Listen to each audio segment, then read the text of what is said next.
बिस्मिल्लाहिर्रहमानिर्रहीम अस्सलाम वालेकुम रहमतुल्लाहि व बरकातुहू। मैं peace mercy and blessings of Allah सुब्हानहू व तआला be on all of you dear friends. आज हम देखते हैं 6 golden rules of passive voice. Passive voice के 6 हम ऐसे उसूल देखते हैं जिनकी मदद से हम बग़ैर टेंसेस को सीखे एक्टिव सेंटेंसेस को पैसिव में चेंज कर पाएंगे। तो देखते हैं 6 golden rules of passive voice. 6 golden rules of passive voice।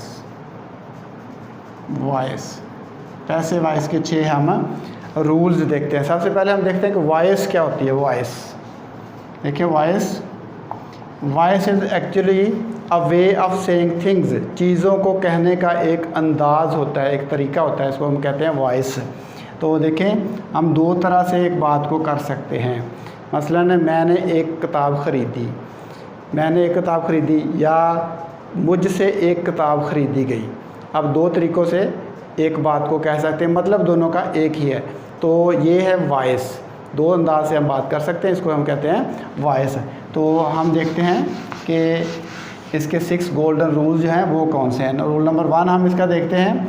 सबसे पहले देखें, सेंटेंस जो है उसका स्ट्रक्चर क्या होता है। एक आम सेंटेंस का स्ट्रक्चर होता है, पहले सबसे सब्जेक्ट होता है, उसके बाद क्या होता है हेल्पिंग वर्ब होता है, उसके बाद क्या होता है मेन वर्ब होता है, और उसके बाद क्या होता है ऑब्जेक्ट होता है।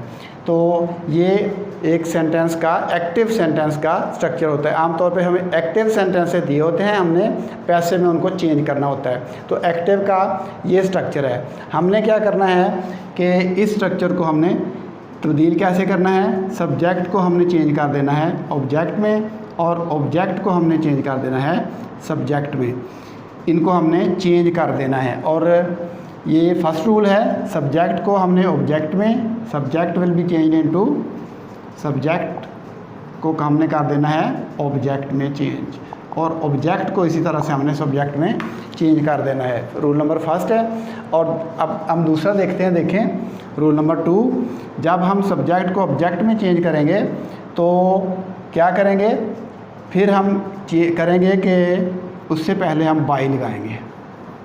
रूल नंबर 2 है, जब हम सब्जेक्ट को ऑब्जेक्ट में चेंज करेंगे तो उससे पहले हम बाई यूज़ करेंगे। अब रूल नंबर 3 देखें। रूल नंबर 3, पैसिव वॉइस में हमेशा ही हम V3 वर्ब की 3rd फॉर्म यूज़ करेंगे। ये रूल नंबर 3 है। पैसिव वॉइस में हम हमेशा ही वर्ब की फॉर्म कौन सी 3rd फॉर्म यूज़ करेंगे। 3 रूल हो गए। अब देखते हैं हम इसका चौथा rule. Rule number 4। Rule number 4 ये हमें बताता है कि अगर कहीं पर V1 प्लस ing, किसी सेंटेंस में V1 प्लस ing अगर हमें दिया गया हो तो उसमें 3rd फॉर्म तो लगेगी ही, उसमें हम क्या करेंगे, उसमें हम इजाफ़ा कर देंगे बीइंग का।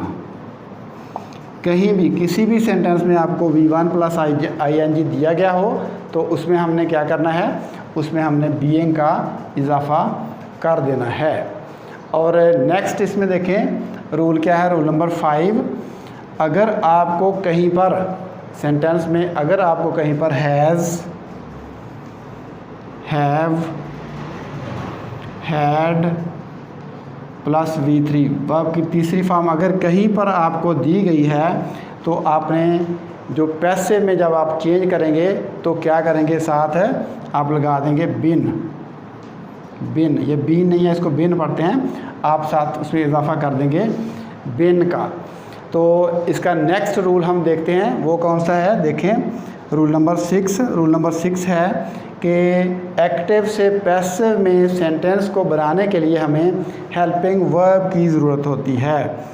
हेल्पिंग वर्ब जो है वो एक्टिव से पैसिव में चेंज करने के लिए हेल्पिंग वर्ब की ज़रूरत होती है। और हेल्पिंग वर्ब हमने कौन सा यूज़ करना होता है, जो हेल्पिंग वर्ब्स हमें दिए गए हों, जो हमें हेल्पिंग वर्ब सेंटेंस में दिए गए हों उन्हीं में से एक, दिए गए हेल्पिंग वर्ब में से एक हमने हेल्पिंग वर्ब यूज़ करना होता है सेंटेंस के मुताबिक सेंटेंस को एक्टिव से पैसिव में चेंज करने के लिए। हम इसकी एग्जांपल देखते हैं।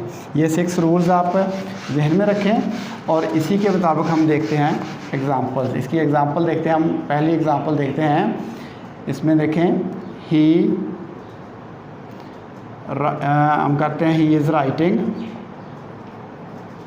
Writing a letter. अब देखें इसमें हमें हेल्पिंग वर्ब तलाश करने की ज़रूरत नहीं है। हमने क्या करना है, देखें हेल्पिंग वर्ब हमारे पास दिए गए हैं। देखें इज़ है।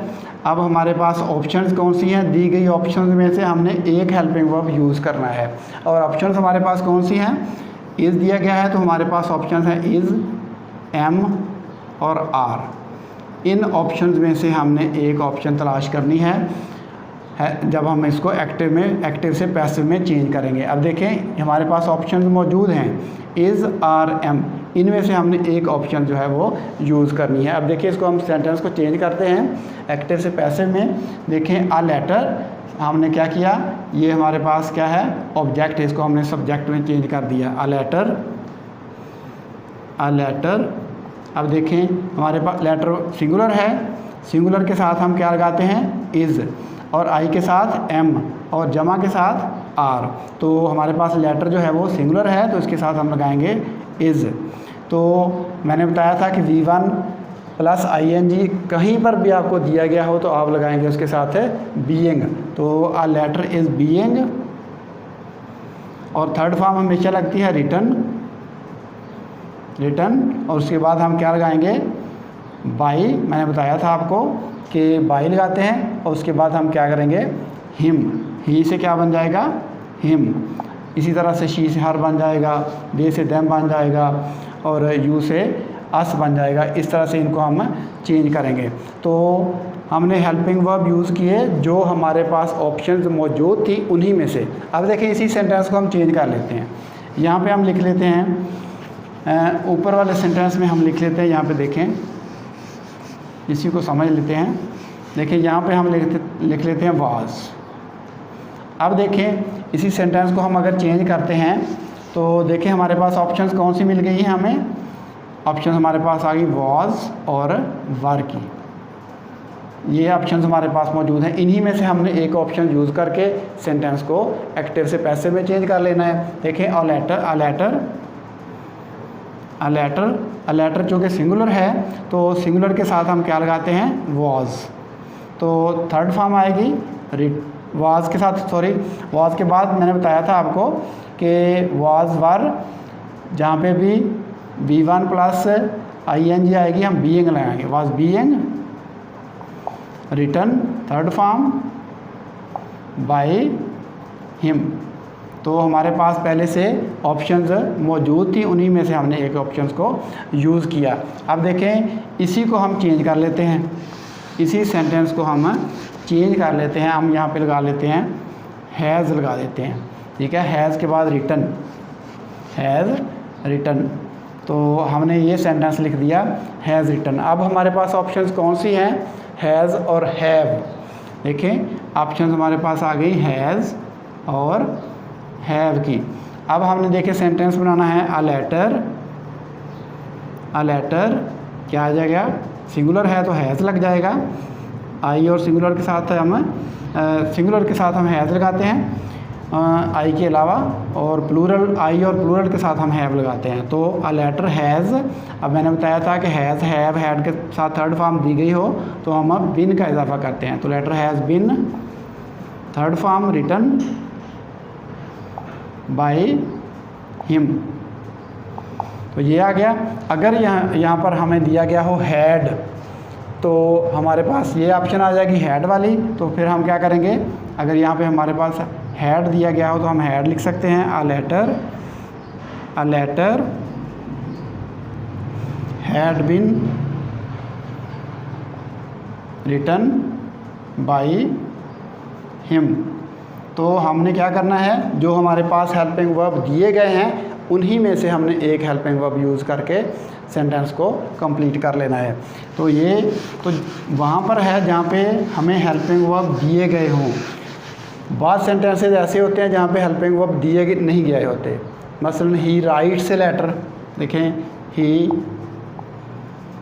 Writes a letter. इसमें आपने याद रखना है, ये रूल है, इसमें आपने याद रखना है कि अगर फर्स्ट फॉर्म के साथ V1 के साथ S और ES कहीं पे आपको मिल जाता है या अकेला V1 ही आपको मिल जाता है, तो आपने क्या करना है, इनके लिए आपने हेल्पिंग वर्ब यूज़ करने हैं इज़, एम और आर। ठीक है, ये आपने रूल याद रखना है। अगर कहीं पे आपको डज़ और डू मिल जाता है तो फिर भी आपने इज़, एम और आर, यानी प्रेजेंट इंडेफिनिट टेंस। अगर आपको टेंसेज आते हैं फिर तो कोई मसला नहीं, फिर तो आप टेंसेज के हिसाब से कर सकते हैं। अगर टेंसेज आपको नहीं आते तो फिर भी आपने क्या करना है, जहाँ पे आपको V1 के साथ एस या ES मिल जाए, आपने हेल्पिंग वर्ब यूज़ करने हैं इज़, एम, आर। और डू डज़ भी साथ इसके अगर मिलता है तो फिर भी आप इज़, एम, आर ही यूज़ करेंगे। इसी तरह से अगर आपको V2 मिल जाती है सेंटेंस में, वर्ब की दूसरी फॉर्म मिल जाती है, तो आप हेल्पिंग वर्ब यूज़ करेंगे वाज और वर। हेल्पिंग वर्ब यूज़ करेंगे वाज और वर। इसी तरह से डिड के साथ भी आप यही हेल्पिंग वर्ब जो है वाज और वर वाले यूज़ करेंगे। इन सेंटेंसेस की हम एग्जांपल देखते हैं। देखें ऊपर मैंने लिखा है ही राइट्स आ लेटर। तो अब हमारे पास हमने देखा कि यहाँ पे V1 के साथ S या ES का इजाफा हमें मिला है, V1 के साथ S या ES का मिला है। इसका मतलब है कि हमारे पास ऑप्शन है इज़, एम और आर की, इनमें से हम कोई हेल्पिंग वर्ब यूज़ करके इस सेंटेंस को बनाएंगे। देखते हैं सेंटेंस देखते हैं। अ लेटर सिंगुलर है तो हम इसके साथ इज़ लगाएंगे, इज़। अब देखें रिटन थर्ड फॉर्म आएगी, रिटन बाय हिम। अब इसी को अगर हम चेंज करते हैं, इसी सेंटेंस को अगर हम चेंज करते हैं, यहाँ पे सेकंड फॉर्म कर लेते हैं, तो क्या होगा, ही रोट ए लेटर। अब देखें रोट हमारे पास सेकंड फॉर्म है, V2 है, तो हमें हमारे पास ऑप्शंस आ गई हैं वाज और वर की, इनमें से हम यूज़ करेंगे हेल्पिंग वर्ब एक। तो अब देखें अ लेटर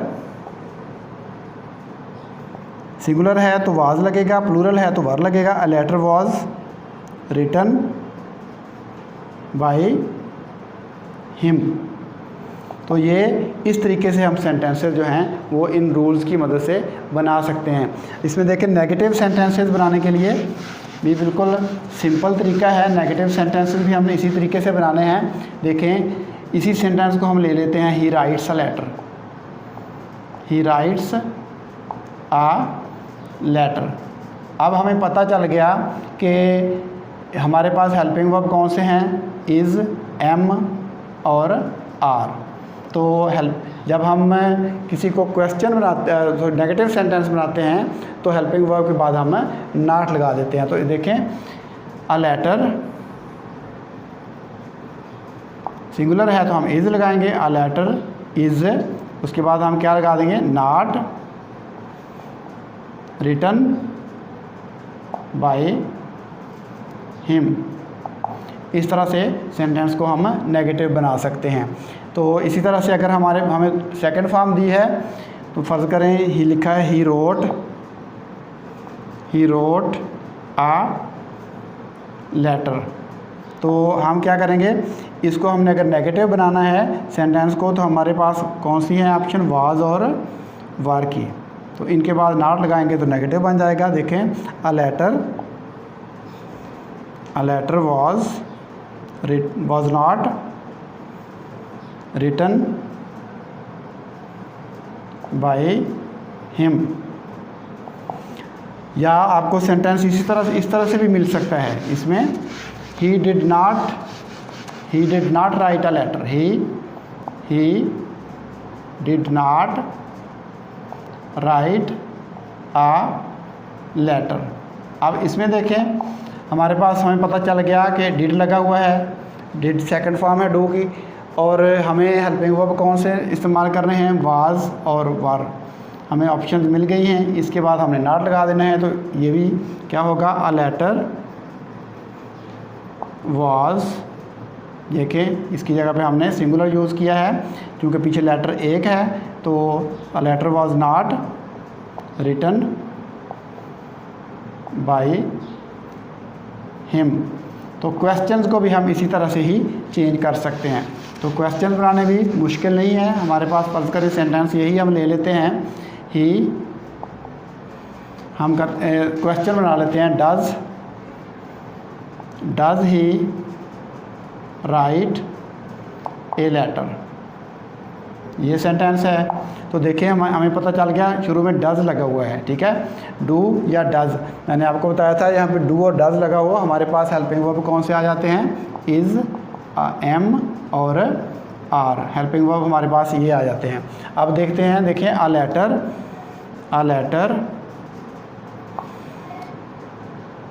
लेटर सिंगुलर है, तो सिंगुलर के साथ क्या आएगा, इज़। हम पहले शुरू में लिख देंगे इज़ अ लेटर, आगे क्या आ जाएगा, रिटन बाय हिम। इस तरह से हम क्वेश्चन मार्क आगे लगा देंगे, तो ये बन जाएगा हमारा क्वेश्चन। इसी तरह से कुछ WH वाले जो हम वर्ड यूज़ करते हैं उसमें हमने क्या करना है कि WH वाला जो वर्ड है उसको हमने, देखें वाई है, वाट है, वाई इज़, शुरू में हमने वाई यूज़ कर लेना है, तो सेंटेंस जो है वो WH वाला बन जाएगा। और सिर्फ इसमें WH वाले, इसमें एक है WH वाला हूँ, होम, हु जो है, हु को हम चेंज करेंगे बाई होम में, बाई होम। तो ये जो है हु बाई होम में चेंज हो जाएगा। मसलन हम लिखते हैं हु